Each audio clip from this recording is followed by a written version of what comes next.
ये देखिए, इस वर्ड को क्विट कहते हैं, ठीक है, और इस वर्ड को हम क्वाइट कहते हैं, और इस तीसरे वर्ड को हम कहते हैं क्वाइट। जी हाँ, सही सुना आपने, ये थी आपकी प्रोनाउंसिएशन तीनों वर्ड्स की, ठीक है। लेकिन इनकी मीनिंग क्या होती है, और क्या आप इस वीडियो को देखने से पहले इन सभी वर्ड्स को क्या सही तरीके से प्रोनाउंस कर पाते थे? अगर नहीं कर पाते थे तो इस वीडियो के माध्यम से आप इन वर्डों को यूज़ करना अपने स्पोकन इंग्लिश में और रिटन इंग्लिश में सीखेंगे। तो अगर आप मेरे चैनल पर नए हैं तो मेरे चैनल को सब्सक्राइब जरूर कर लीजिएगा, और कमेंट सेक्शन में ज़रूर बताइएगा कि आपको ये लेक्चर कैसा लगा इस स्पेशल से सेशन को लेने के बाद, ठीक है। तो सबसे पहले मैं बात करना चाहूँगा एक जैसे दिखने वाले 3 वर्ड्स की। जी हाँ, सही सुना आपने, एक जैसे दिखने वाले 3 वर्ड्स, लेकिन तीनों की ही प्रोनाउंसिएशन एक दूसरे से अलग है, पूरी तरह से अलग है, ठीक है। Sorry, okay. सबसे पहले मैं पहले वाली की बात करूँगा, ठीक है। जो हमारा पहला वाला है उसकी जो स्पेलिंग है कुछ इस तरीके से देख सकते हैं आप, QUIT। इसको हम क्विट कहते हैं। क्या कहते हैं? क्विट कहते हैं। देखिए यहाँ पे मैंने लिखा हुआ भी है क्विट। जी हाँ, अब देखिए QUIET, इसको हम क्या कहते हैं? ठीक है, एक ही जैसा दिख रहा है, इसको भी बहुत सारे स्टूडेंट, बहुत सारे लर्नर्स कैसे प्रोनाउंस करते होंगे क्विट, लेकिन वो क्विट है नहीं, उसको हम कहते हैं क्वाइट। कीप क्वाइट जैसे बोलते हैं ना, उस तरीके से। देखिए मैंने यहाँ पे इसका भी उच्चारण लिखा हुआ है क्वाइट।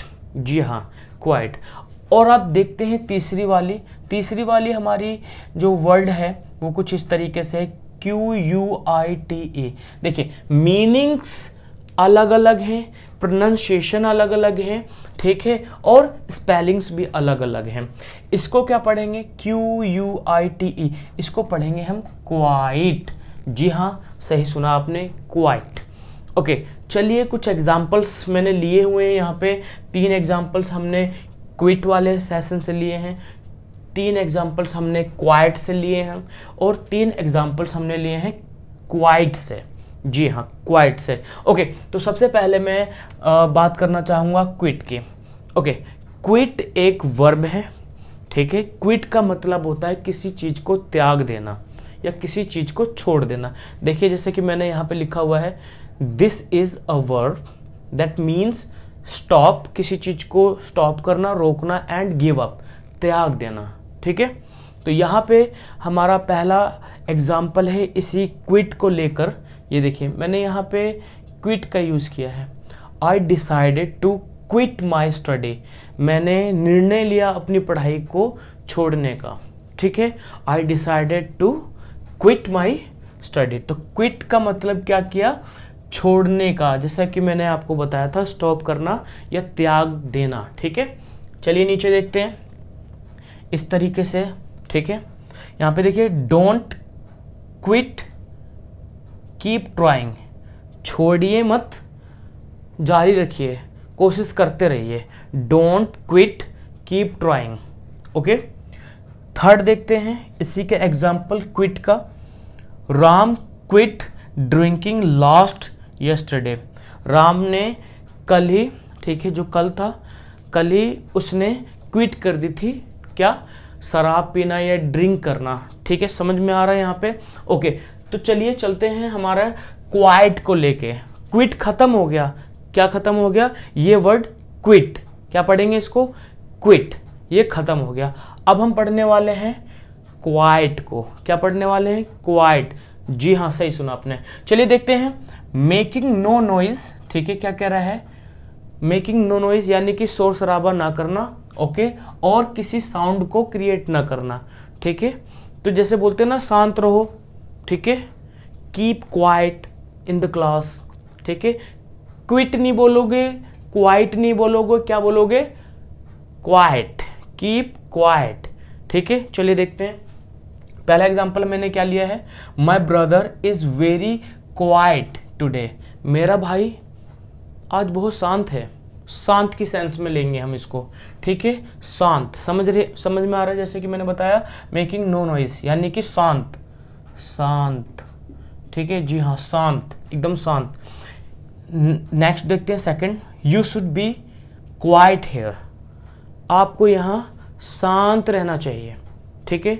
यू शुड बी मतलब यहाँ पे होना होता है, अ क्वाइट हेयर यानी कि शांत रहिए यहाँ, मतलब यहाँ पे आपको शांत रहना चाहिए। मान लो आप एक लाइब्रेरी में हो और मैंने आपसे बोला you should be quiet here in the library, ठीक है, क्योंकि वहाँ पे शोर शराबा ठीक नहीं होता करना। ओके, देखते हैं तीसरा, be quiet my baby is sleeping, शांत रहिए मेरा बच्चा सो रहा है, ठीक है। My baby is sleeping, as it is, आप किसी भी टेंस के सेंटेंस को फ्रेम कर सकते हो और रख सकते हो।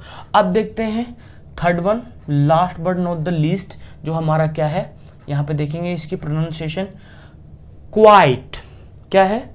क्वाइट, जी हाँ। देखिए इसकी मीनिंग क्या निकल के आ रही है, टू द ग्रेटेस्ट एक्सटेंट, यानी काफ़ी ज़्यादा, बहुत, बहुत की सेंस में लेंगे, कंप्लीटली यानी पूर्ण रूप से, पूरी तरह, एब्सोल्युटली, समझ में आ गया। रादर का भी मतलब होता है बहुत, ठीक है, बहुत, इस तरीके से बोलते हैं ना, ये बहुत गर्म है, दिस इज रादर हॉट, इस तरीके से। ओके, खैर हम रादर नहीं पढ़ रहे हैं, इसको हम अलग किसी सेशन में लेके आएंगे, तब पढ़ाऊंगा इसको रादर क्या होता है। चलिए पहला एग्जांपल देखते हैं हम क्वाइट को लेके। क्या है इसकी प्रोनाउंसिएशन? QUITE, क्वाइट, जी हाँ। पहला example, the movie was quite funny, the movie was quite funny, it means that कि मूवी जो थी वो काफ़ी फनी थी, बहुत फनी थी, काफ़ी फनी थी, ठीक है। I quite agree with you, मैं काफ़ी हद तक आपसे सहमत हूँ। I quite agree with you, मैं काफ़ी हद तक आपसे सहमत हूँ। देखिए लास्ट हमारा क्या है, last but the not least, okay, are you quite sure about that, क्या आप पूर्ण रूप से श्योर हो उस चीज़ को लेकर, ठीक है। तो आई होप कि ये सेशन और ये लेक्चर आपको पसंद आया होगा और आपने इस वीडियो से कुछ ना कुछ सीखा होगा। अगर सही में आपने कुछ नई चीज़ सीखी है तो मुझे कमेंट सेक्शन में ज़रूर बताइएगा। जय हिंद, मिलते हैं किसी अन्य वीडियो के साथ। Thank you.